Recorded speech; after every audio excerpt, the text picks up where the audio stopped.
देख प्रभु की स्तुति कर ये मुझको और सभी को सृजाया सृजनहार पिता को मुझको और और सभी को छुड़ाए हुए छुटकारा यीशु यीशु मसीह को मुझको और सभी को आगमन के लिए तैयार तैयारी करने करने पवित्र आत्मा आदि में अब और सदा के लिए महिमा महामहिमा उसी को मिले आमीन।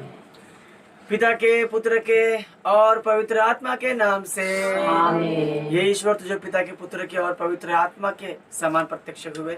हम धन्यवाद करते हैं तेरी इस प्रत्यक्षता के लिए और हम तुझे धन्यवाद करते हैं कि तूने हमें समय दिया कि हम तेरी आराधना कर सके।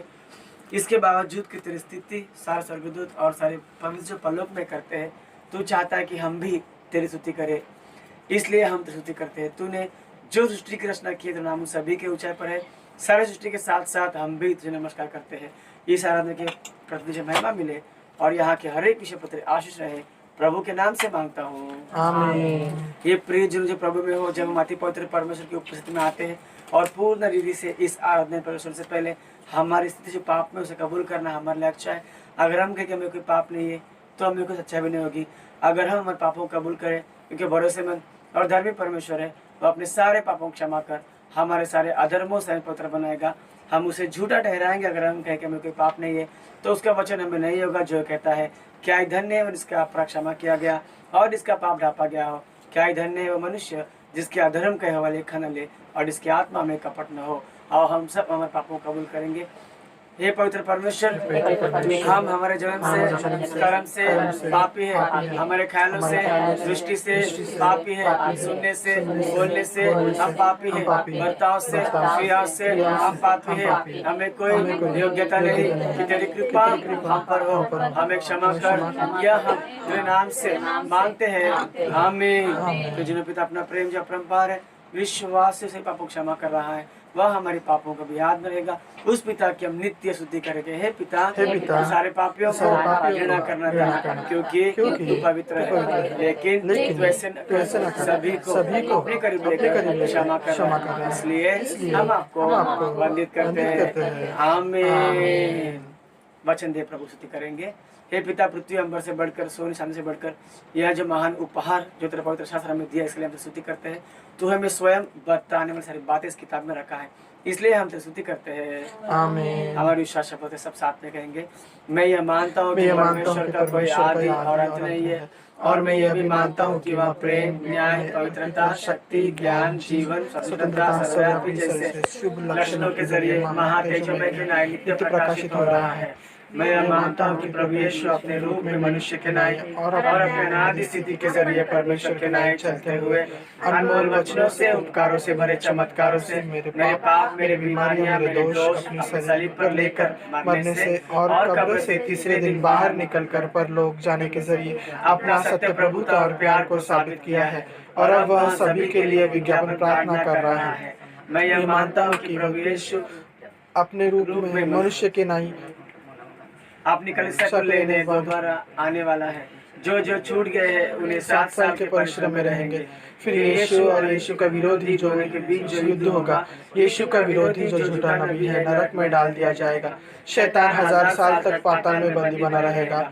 उसके बाद पृथ्वी पर प्रभु 1000 साल राज करेगा।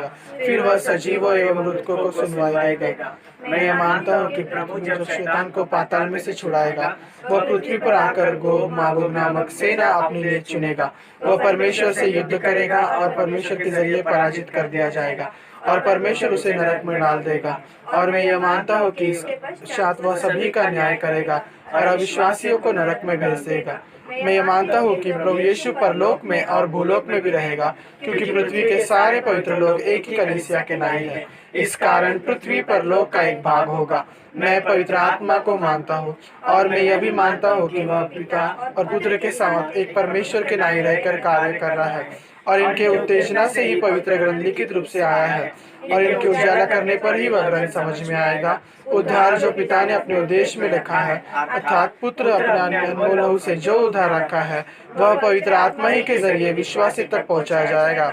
और मैं ये मानता हूँ कि वह भी पिता पुत्र के समान आराधना लेने लायक परमेश्वर है। मैं ये मानता हूँ कि अनंत जीवन, पुनरुत्थान और पवित्र लोक का सहवास है। आमीन। कृपया करके बैठ जाएंगे। सभी लोगों को मरना था, दर्शन में जाएंगे हम लोग।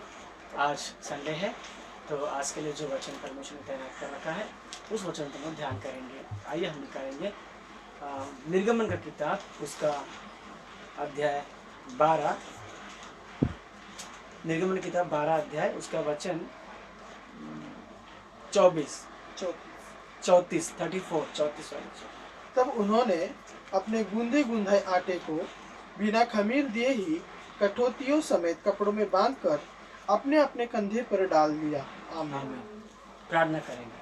पहले प्रभु जी मैं धन्यवाद करता हूँ पिता इस समय के लिए। प्रभु तू धन्यवाद दिया प्रभु, तेरा वचन के अनुसार मुझ निर्बुद्धि निर्ज्ञानी को प्रभु जी अपने लहू से धोकर शुद्ध कर अपने सलीब से छिपा कर अपने अंदर अपने पीछे ढाप कर तू स्वयं तेरी आत्मा मुझ में समा कर तेरे बच्चों से प्रभु जी आज बातें कर और सभी वीडियो व्यूअर्स से, देखने वालों से, सुनने वालों से बातें कर। छोटी सी प्रार्थना हमसे बात करने वाले प्रभु यीशु मसीह के महान नाम से मैं मांग को सुना कबूल कर। आमीन। पिता पुत्र पवित्र आत्मा तेरे प्रभु की आशीष तुम पर, तुम्हारे परिवार, तुम्हारे काम काज पर सदा सर्वदा बनता रहे। आमीन। प्रभु की महान कृपा से आज हम लोग देखेंगे कि परमेश्वर मूसा के द्वारा जब इन लोगों को मिस्र से बाहर निकल जाने के लिए आज्ञा देता है और बहुत सारे चमत्कारों के बाद, बहुत सारे विपत्तियों के बाद, बहुत सारे आपत्तियों के बाद आखिर प्रभु उनको निकलने के पहले भी आज्ञा दिया कि तुम कैसे निकलना चाहिए, क्या निकलना चाहिए, क्या लेकर जाना चाहिए, क्या लेकर नहीं जाना चाहिए। अगर जो लेकर जाने वाली चीज़ तुम्हारे पास नहीं है तो भी वो लेके जाना आवश्यक है, तो तुम तुम्हारे भाई बंधुओं से, मिस्रियों से मांग कर लेके जाओ करके प्रभु उनको सब आज्ञा पहले से बता के उनको भेजता है। और उन सब से मुख्य बात क्या है जो हमने अभी पढ़ा, 12 अध्याय उसका 34वां वचन दोबारा पढ़ेंगे हम लोग। तब उन्होंने अपने गूंधे गुंधाए आटे को बिना खमीर दिए ही यानी बिना खमीरी के पहले ही, हाँ, कटौतियों समेत कपड़ों में बांधकर अपने अपने कंधे पर डाल दिया। अपने अपने कंधे पर क्या बोलता है, डाल लिया। और ये प्रभु की आज्ञा थी कि तुम जब निकलोगे यहाँ से तो तुम क्या करो, आटा गूंद लो, यानी तैयार कर लो आटा गूंद लो। यानी आटा कौन खाएगा? अभी आटे से क्या बनेगा? रोटी बनेगा। हाँ, तो रोटी किससे खाने के लिए प्रभु यहाँ पे बोल रहा है उनको? मिस्र से निकलते वक्त उनको क्या आवश्यकता है? भोजन की आवश्यकता है। तो वही प्रभु उनको पहले ही बोल दिया कि तुम क्या करो, तुम निकलते वक्त आटा गूंद कर खमीरी होने के पहले ही, उसमें खट्टापन आने के पहले ही, वो खराब होने के पहले ही तुम कपड़े में बांध कर, गठली तेलुगु में लिखा है मूटा कट्टुकोनी, यानी गठली में बांध कर, कपड़े में बांध कर उसको अपने कंधे पे डालकर। आप लोग देखो गांव में जो खेती करते हैं वो लोग भी अपना रोटी जो है कपड़े में बांध के कंधे पे रख के जाते हैं। वो कपड़ों को मैंने बहुत देखा, हमारे गांव में बचपन में मैंने बहुत देखा, अभी भी मैं देखता हूँ। जो भी लोग खेती करते हैं वो लोग खेतों में काम करते हैं और दोपहर में जब खाने का समय होता है तो वो लोग घर से निकल समय अपना जो रोटी होती है वो कपड़े में बांध कर, गांठ बांध कर, वो ऐसे कंधे पे रख कर वो लोग जाते हैं। ठीक है, तो वैसे ही प्रभु ने इनको आज्ञा दी है कि तुम क्या करो, तुम गूंदे गुंदाए आटे को कपड़े में बांधकर अपने कंधे पर रखकर क्या करो, लेके जाओ। यानी प्रभु को पता है कि इनको मिस्र देश से निकलते ही क्या आवश्यकता है? भोजन की आवश्यकता है। तो हमारा परमेश्वर जो है, इसीलिए यीशु मसीह भी कहता है सुसमाचार के भागों में मत्ती में कि तुम क्या पहने, क्या खाएं, इसकी चिंता मत करो, कभी की तभी तुमको मिलेगा। इसीलिए प्रभु ने हमको ये प्रार्थना सिखाई, आज हमारे दिन भर की रोटी आज हमें दे। यानी अभी के बारे में, अभी क्या खाए वो सोचो। तो परमेश्वर ने वैसे ही हमारा पिता के रूप का परमेश्वर क्या किया, आदम को बनाने के पहले ही, आदम अगर आ जाएगा, बन जाएगा, उसको क्या लगेगा? उसको खाना लगेगा, रोटी लगेगा, उसको आहार लगेगा। तो उसने पहले से ही क्या कर दिया, फल फूल पेड़ सब कुछ तैयार कर दिया। और उसके बाद आदम को भी बोलता है कि तू सब कुछ खा सकता है, खा, खाने को बोल रहा है परमेश्वर। यानी हर एक इंसान को खाना आवश्यक है। तो वो आवश्यक वाली बात परमेश्वर ने क्या किया, पहले ही बना के रखा, उसके बाद उसको खाने वाले को बनाया। और बना के बोलता है, उसके नथनों में श्वास फूंक कर जब इंसान चलित प्राणी हो गया, तब उनको उससे बात करता है कि तू ये सारा का चीज खा सकता है, क्या नहीं खा सकता है वो प्रभु ने पहले बता दिया। ऐसे ही मिस्र में से निकलते वक्त लोगों को प्रभु ने बोल दिया, तुम गूंदे गुंदाई आटा कपड़े में बांध लो और खमीरी आने से पहले ही क्या करो, उसको खा लो। एक बार खमीरी आ गया तो उसको मत खाओ। तो वैसे ही मिस्र से निकलना जितना इंपॉर्टेंट है, और निकलते वक्त में खाना लेकर जाना भी उतना ही इंपॉर्टेंट है। तो हम भी जब यात्रा करते हैं, बापू जी ने भी लिखा आगमन की प्रार्थना में, लंबे सफर करने वाले यात्री सुबह चाय कॉफी और नाश्ता, दोपहर को भोजन, शाम को दोबारा कॉफी और चाय लिए बिना यात्रा नहीं कर सकते हैं, नहीं कर सकते हैं। इनकी भी लंबी यात्रा है, इनकी भी लंबी यात्रा है। अब इनको पता है ना, इनको ये भी नहीं पता कि हम लोग कब पहुंचेंगे, यानी कनान में कब पहुंचेंगे वो भी नहीं पता उनको। मगर परमेश्वर ने कहा उनको कि रोटी गूंदे गुंदाई आटा लो और आटा गूंद कर कपड़े बांध कर ले चलो। यानी इनको भी क्या मिलेगा यात्रा में, जो अपना बांधा रोटी वही मिलेगा ना यात्रा में। लेकिन इनकी मांग क्या होती गई, दिन ब दिन अलग खाने की इच्छा होती गई, अलग। आदम की भी इच्छा क्या हो गई, अलग खाने की इच्छा हो गई। हव्वा की इच्छा क्या हो गई, कुछ अलग खाओ। कुछ अलग खाने में प्रभु की आज्ञा क्या कर दिया, तोड़ दिया, कुछ अलग खाने में है? तो वैसे ही ये लोग भी, प्रभु ने तो उनको आज्ञा दिया है कि तुम्हारा आटा गूंद कर लेके कपड़े बांधकर कंधे पर लेके लेके जाओ, और उसी में से वो खाना पड़ेगा ना, यही खाने का है। वो लोग दिल में दिमाग पे सोच लेना मांगता था कि हमको यही खाने का है। मिस्र देश से निकल गया, फिर भी उनको कौन सा खाना चाहिए, मिस्र का खाना उनको चाहिए था, मिस्र का भोजन उनको मांगता था। इनके पैर तो आगे चलते जा रहे हैं, सच में मिस्र पीछे छूट गया, लेकिन उनके मन जो है अब उनके अभी तक किधर छोड़ा है वो लोग, मिस्र में, मिस्र के खाने के पास छोड़ा है उन्हें, जो प्रभु को पसंद नहीं है। आदम ने भी आज्ञा तो पाल रहा था, हवा आदम और हवा आज्ञा पाल रहे थे और खा रहे थे, बीमार भी नहीं पड़े थे, खा पी रहे थे वो लोग। लेकिन कुछ अलग खाने के इसमें, वो अलग मतलब जब शैतान ने उनको दिखाया, तो ऐसा लिखा है बाइबल में कि वो देखने के लिए मन भाऊ, सुंदर और बहुत अच्छा था, मन भाव। तो वो शैतान ने ऐसा दिखाया हवा की आंखों को कि उसका मन क्या हो गया, बहक गया, और वही खाने के लिए उसने ठान लिया और खा लिया, और आदम को भी दे दिया, और उसने भी क्या किया, खा लिया। कुछ अलग खाने के इसमें प्रभु की आज्ञा तोड़ दिया। हम लोग भी प्रभु भोजन जो है हमें कंपल्सरी खाना ही है। ये अगर नहीं खाएंगे तो आगमन में हमारे लिए कोई क्या बोलते ना, कोई सेतमेत नहीं है, मतलब कोई रिश्ता नहीं होगा। ठीक है, रिश्ता ये प्रभु का भोजन ही है जिसके उपकार हम पर है, उनसे रिश्ता हमारा होना चाहिए, तो हम उनका दिया हुआ परोसा भोजन खाना चाहिए। वैसे ही कुछ अलग जो अपने पास है उसके अलावा कुछ अलग खाने की इच्छा से हम लोग क्या हो जाते हैं, प्रभु की आज्ञा को उल्लंघन कर कर हम पाप में गिर जाते हैं। हम अगर एस्तेर को याद करेंगे, निकालेंगे हम लोग एस्तेर की किताब, उसका दूसरा अध्याय है, एस्तेर दूसरा अध्याय, उसका वचन 20 देखो।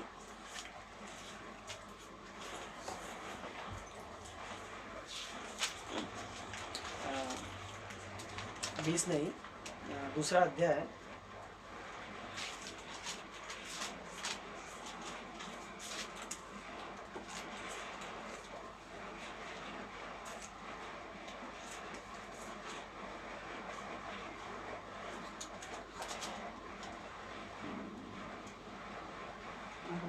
प्रश्न 15 पढ़ो, 2 में 15।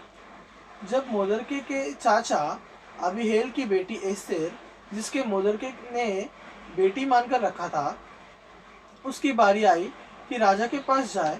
तब जो कुछ स्त्रियों ने प्रबंधक राजा के खोजे हेगे ने उसके लिए ठहराया था, उससे अधिक उसने और कुछ ना मांगा। बस।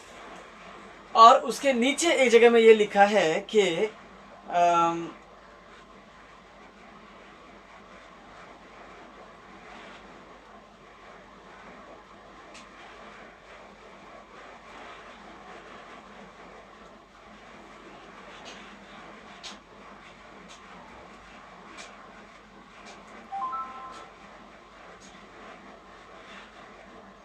उसके नीचे 12, 13, 11 या किधर लिखा है कि जितने भी कन्याएं रानी बनने के लिए आए थे, उनको क्या क्या वस्तु चाहिए पहनने के लिए या अलंकार के लिए, तैयार होने के लिए, वो सब उनको देना है, वो सब उनको प्रोवाइड करो। ये राजा का आज्ञा था, क्योंकि उन लोगों को तैयार होने का है।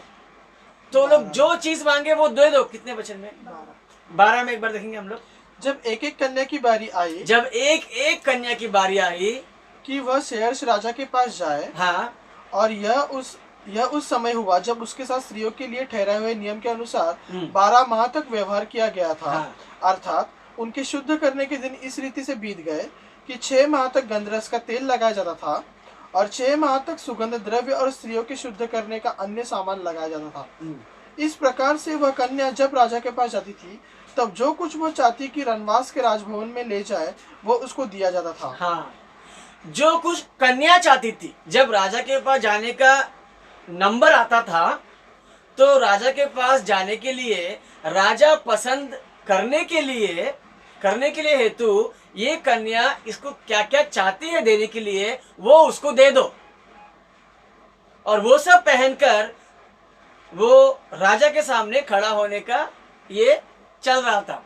अब जब एस्तेर की बारी आई, जो हमने बाद में पढ़ा था, पहले पढ़ा था, जब एस्तेर की बारी 15 में शायद से एस्तेर की बारी आई, तब उसमें लिखा है, अभी पढ़ो। जब मोदरके के चाचा अबीहेल की बेटी एस्तेर, जिसको मोदरके ने बेटी मानकर रखा था, उसकी बारी आई कि राजा के पास जाए। उसकी बारी आई कि राजा के पास जाए। हाँ, तब जो कुछ स्त्रियों के प्रबंधक राजा के खोजी हेगे ने उसके लिए ठहराया था, उससे अधिक उसने और कुछ न मांगा। हाँ, एक खोजा नियमित था, राजा तैनात था। वो स्त्रियों को क्या क्या देना चाहिए, क्या नहीं देना चाहिए, स्त्री मांगे वो सब दे दो। लेकिन एस्तेर ने उस सुपरवाइजर, हम लोग कहेंगे, यानी जो हेगे, जो खोजा था, उसने जो कुछ भी अलंकार के लिए तैयारी का सामान दिया, उससे अधिक उसने कुछ भी नहीं चाहा। और वो जो नहीं चाही, अधिक नहीं चाही, वही क्या हो गई? राजा को भाई।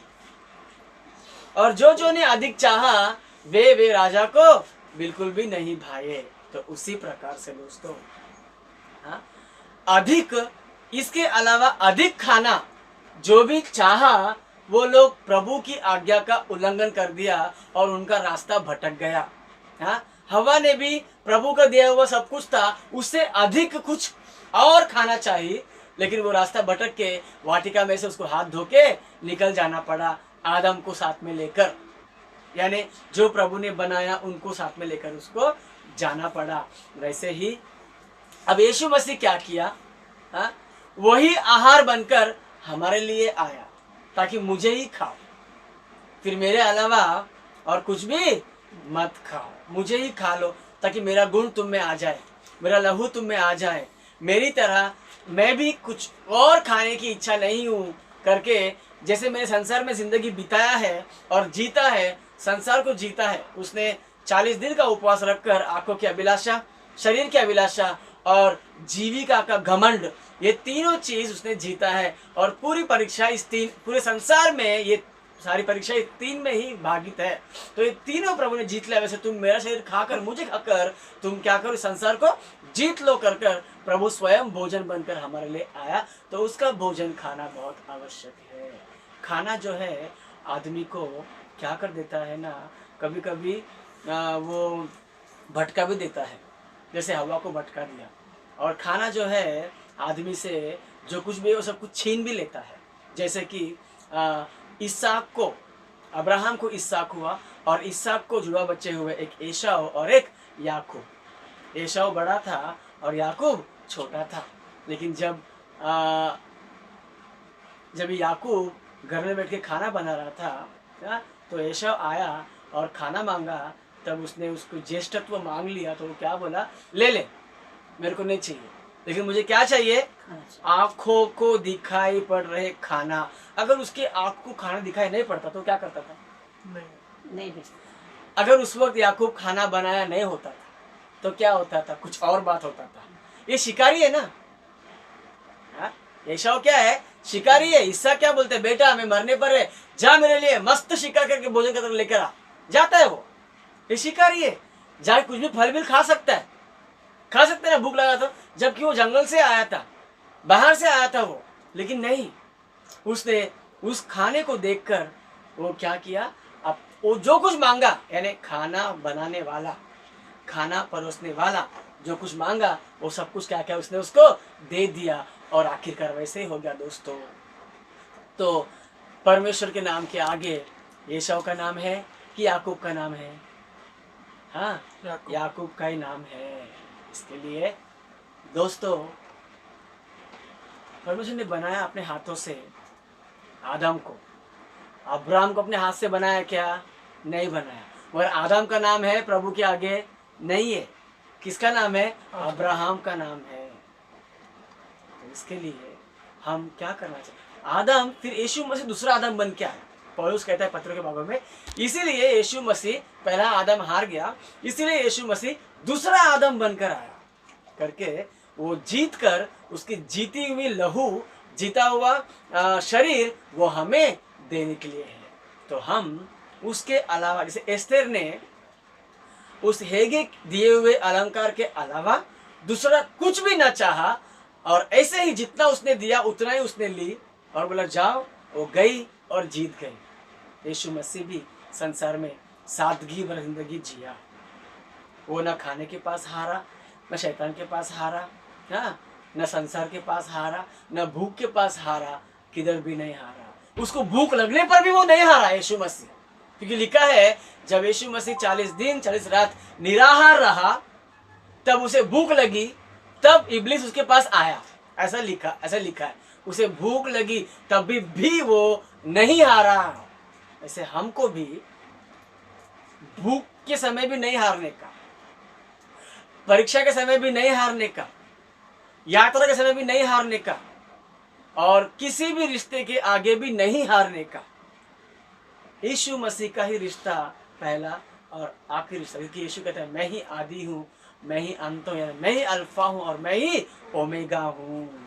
तो हमारे जीवन के स्टार्टिंग से अंत तक क्या होना चाहिए, यीशु ही यीशु होना चाहिए। एक और आपको एग्जाम्पल बताऊँ मैं आपको, जब ये सबसे पहला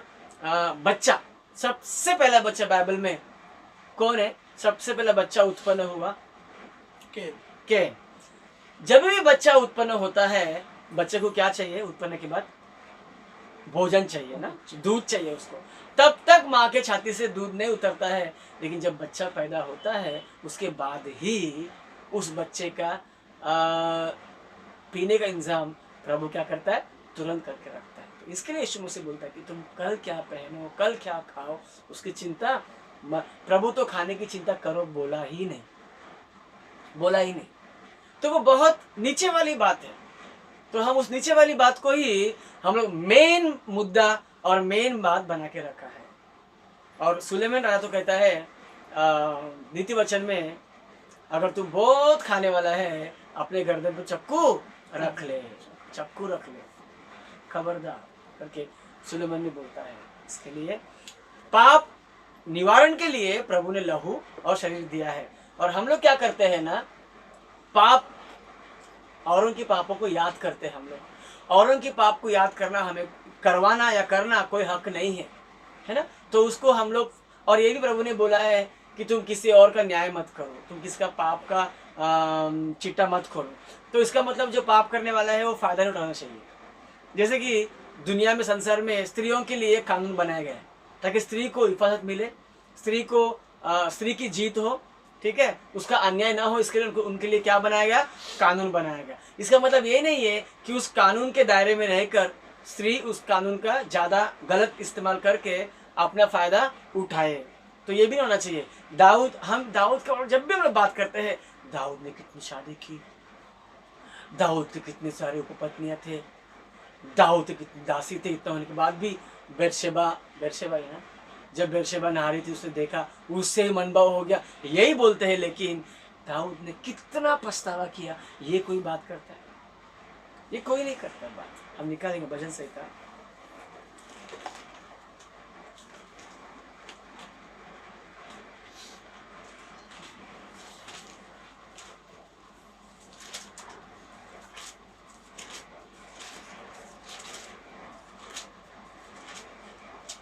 भजन संहिता 51 चैप्टर 7 से पढ़ेंगे।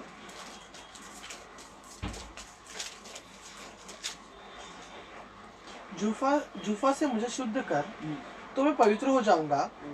मुझे धो और मैं हिम से भी अधिक श्वेत बनूंगा। मुझे हर्ष और आनंद की बातें सुना, जिससे जो हड्डियां तूने तोड़ डाली है वे मगन हो जाए। अपना मुख मेरे पापों की ओर से फेर ले और मेरे सारे अधर्म के कामों को मिटा डाल। हाँ, कितना दाऊद ने अपने आप को पछतावा करके बोलता कि मेरे पाप धो दे ताकि मैं हिमसा श्वेत यानी सफेद हो जाऊं करके। और बोलता कि मेरे अंदर एक नया मन दे करके उसके आगे नीचे नीचे लिखा है। तो उस नए मन के लिए कितना तपन किया, कितनी तपस्या किया, ये हम लोग नहीं देखते हैं। लेकिन हम लोग देखते हैं कि कोई कितना पाप किया, पाप करते करके। तो हम लोगों को ऐसे न देखते हुए दाऊद तक मैं पाप में ही पैदा हो गया हूँ, मेरे पाप लहू के नाई लाल है और उसे तो हिम की तरह सफेद कर करके दाऊद कितनी मिन्नतें करता है और क्या क्या लिखा दाऊद ने, कितना प्रभु को प्रार्थना किया, कितना कुछ लिखा, माफी मांगी। हाँ, और ये सब हम नहीं देखते। तो हम लोग क्या करना चाहिए? अगर तुम्हें देखना है किसी को, तो उसके वो कितना प्रभु से रिश्ता रखा है और कितना पाक रिश्ता रखा, कितना पछतावा किया, माफी मांगा, वो देखना चाहिए और उनकी तरह हम भी आगे बढ़ना चाहिए। तो प्रभु ने पहले से ही भोजन तैयार करके रखा है इंसान के लिए। निर्गमन में भी लोगों को बोला निकलते वक्त तुम भोजन लेके चलो करके। आगे भी प्रभु ने भोजन तैयार किया उनको, तो वही भोजन वे खाना चाहिए। मगर वे लोग क्या किया, कुछ अलग खाने के लिए प्रभु की आज्ञा उल्लंघन करके खाने के साथ साथ एक आज्ञा टूटता है तो सब आज्ञा तो धीरे धीरे तोड़ के पूरा प्रभु को भूल गया। तब प्रभु उनको रास्ते में ही दंड देना आवश्यक पड़ा। हम ऐसे न करते हुए प्रभु भोजन लेकर प्रभु के साथ सदा चले। कृपा प्रभु हमें देता रहे। आमीन। कार्य प्रभु जो वचन पिता 100 गुना फलवान करो सुनने में, यीशु के महान नाम से मैं मांगता हूँ, सुनने कबूल कर। आमीन। दान के लिए प्रार्थना करेंगे। हे पिता हमारा क्या था हम आपको दे, जो कुछ भी आपने में दिया उसी में से कुछ निकाल कर तेरे दान के लिए बोए से अपने राज्य में कबूल कर। आमीन। ये ईश्वर सर्वव्यापी है, सारी सृष्टि को तेरा सुसमाचार पहुंचाना, सारे मजहब के लोगों को तेरा शुभ समाचार पहुंचाना। तेरी कलीसिया से विश्वास सीखती है, उसे संसार को शक्ति दे कि तेरे सामने खड़े दे सके। मजहब के बाद, मिशन के विवाद, गलत प्रचार, पाप के परीक्षाएं, पापों से होने वाले नष्ट, इन सब से बचाए रखना। अकाल के समय में, रोग के समय में, अज्ञानता के दिनों में इन सभी के जरिए मानवों को अपनी तरफ कर ले। उन सारे कामों में तेरा आशीर्वाद, उन्हें संसार के उपकार जान पड़ते हैं। विश्वासों को तेरे पवित्र आत्मा से भरकर प्रभु यीशु के दूसरे आगमन के तैयार कर। हर परिवार वालों को, गरीबों को, पाठशालाओं को, वैश्यालाओं को, अनाशालाओं को, बाइबल सोसाइटी को, ट्राइब सोसाइटी को, हर व्यवसाय पर, जल पर, पृथ्वी पर, निजी प्रदेशों में भी, हवा पर यात्रा करने वाले यात्रियों को सरकार उसके कामों पर तेरे ठहरे के स्वाद में बढ़ोतरी दे। ज्योतियों पर, पक्षियों पर, पशुओं पर, वृक्षों पर, खेतों में, यानी तेरी सारी सृष्टि पर नित्य अपनी करुणा से प्रकाशित किए रख। परमेश्वर उस वस्तु को, उस प्राणी को आशीष नहीं दी का गुना प्राणी दे। अन्याय, अपमान, चोरी, हत्या, निराजमान, भूकंप, युद्ध, एकाएक आने वाले आपदा से हो प्रजा को बढ़ोतरी दे। मशीनों में, पृथ्वी के नीचे, सुरंगों में, जल के निचले हिस्सों में काम करने वालों को बचा। जहरीले कीड़े मकोड़े पर जानवर, दुर्जनों से बचा। भूली हुई बात को समर्पित करते हैं। जितना भी मांगते, जितना भी सोचते हैं, उससे कहीं अधिक देने की चाहते हैं। हमारे पिता, हमारे अंदरूनी प्रार्थना को, हमारी बाहरी प्रार्थना को उचित समय पर पूरा होने के लिए हमारी प्रार्थना सुनती शीघ्र आने वाले प्रभु यीशु के द्वारा कबूल करने के लिए मांगते हैं। आमीन। हे पिता तू जो स्वर्ग में है, तेरा नाम पवित्र माना जाए, तेरा राज्य आए, तेरी इच्छा जैसे स्वर्ग में पूरी होती है वैसे पृथ्वी पर भी हो। आज हमारे प्रतिदिन का आहार हमें दे। जिस प्रकार हमने अपने अपराधियों को क्षमा किया है उसी प्रकार तू भी हमारे अपराधों को क्षमा कर, और हमें परीक्षा में लाना परंतु बुराई से बचा, क्योंकि राज्य पराक्रम और महिमा सदैव तेरी है। आमीन। प्रभु यीशु लहू की जय हो, इब्लिस के कामों का नाश हो। प्रभु यीशु लहू की जय हो, इब्लिस के कामों का नाश हो। प्रभु यीशु लहू की अनंत जय हो, इब्लिस के कामों का अनंत सर्वनाश हो। Hallelujah hallelujah hallelujah. स्तुति स्तुति स्तुति। आमीन आमीन आमीन। आशीष लेंगे। यहोवा तुझे आशीष दे और तेरी रक्षा करे। आमीन। यहोवा अपने मुख का प्रकाश पर चमकाए और तुझ पर अनुग्रह करे। आमीन। यहोवा अपना मुख तेरी ओर करे और तुझे शांति दे। आमीन। आबा पिता की संगति पवित्र यीशु मसीह के साथ, पवित्र आत्मा की सामर्थ, उद्धार, चंगाई, चमत्कार तुम पर, तुम्हारे परिवार, तुम्हारे काम पर सदा सर्वदा बनता रहे। आमीन। सभी लोगों को मनाता मना